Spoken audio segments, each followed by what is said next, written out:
Vamos lá, capitalista selvagem. Você, investidor, chegou aqui até esse momento, já sabe o que é tesouro direto, renda variável, renda fixa, estratégia, banho de holder que você deve ser proativo.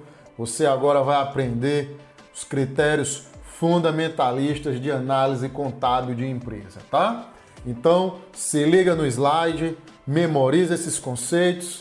Não entendeu? Pergunta pra gente no Minuto Dinheiro, no nosso arroba, no nosso e-mail, e dá uma olhada no slide que está aparecendo para você agora. Os conceitos básicos da análise fundamentalista, tá? Ativo é um conjunto de bens e direitos, sejam eles de curto ou longo prazo. Passivo é um conjunto de obrigações de curto e ou longo prazo. Patrimônio líquido, diferença entre ativo e passivo. Essa pode ser positiva ou negativa, tá? Valor patrimonial da ação, o famigerado VPA, é o valor do patrimônio líquido dividido pelo número de ações da empresa. É um indicador interessante, pois mostra quanto de fato a empresa vale a nível patrimonial, não representando necessariamente o valor de mercado da empresa. Esse é definido pelo valor da cotação da ação no dia, no mercado durante o pregão. A título de exemplo, BRML3, eu falei para você, BR Malls Participações SA-ON, o seu VPA no dia 27 de fevereiro de 2021 é de R$ 12,08. Contudo, a cotação foi fechada lá em R$ 8,35 no mesmo dia. Isso implica em desvalorização de valor patrimonial versus cotação, porque, considerando apenas esse fator, o investidor holder de longo prazo estaria comprando a empresa de valor patrimonial alto com um desconto de quase 1/3. Entretanto, o holder não utiliza apenas esse indicador. Então, voltando aqui, gente, a empresa vale 12, está por R$ 8,00, é a mesma coisa de você estar comprando uma nota de R$ 100, pagando apenas R$ 70. Mas esse é só um critério, tá? Vou tomar meu chá de boldo. Vamos na margem líquida. Margem líquida é um indicador que indica o lucro líquido dividido pela receita líquida. A leitura é feita em percentual. Quanto mais positiva ela estiver, mais interessante fica o demonstrando, tá? Que a empresa possui lucro líquido vultoso. Do mesmo modo, se a margem líquida estiver negativa, indica que a empresa ou tem lucro líquido muito baixo ou está em prejuízo. É preciso investigar mais. A título de exemplo, eu falei para você BRML3, a BR Malls, a margem líquida está negativa em menos 0,9%.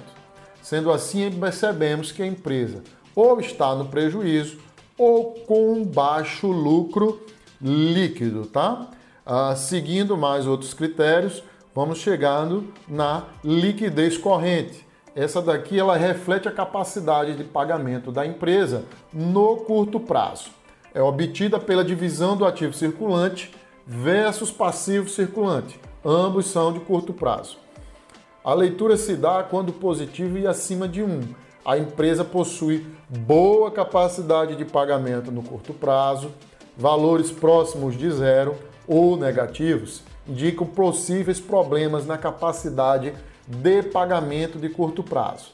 Da mesma empresa, no alto indica, no caso, número alto acima de 1, 3, 4, indicam excesso de bens e direitos de curto prazo e talvez estejam em aplicações financeiras ou ociosas.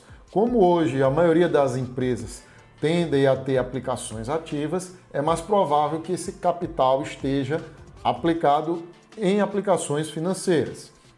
A título de exemplo, BRML3 tem uma liquidez corrente em 3, indicando um excesso de bens e direitos de curto prazo.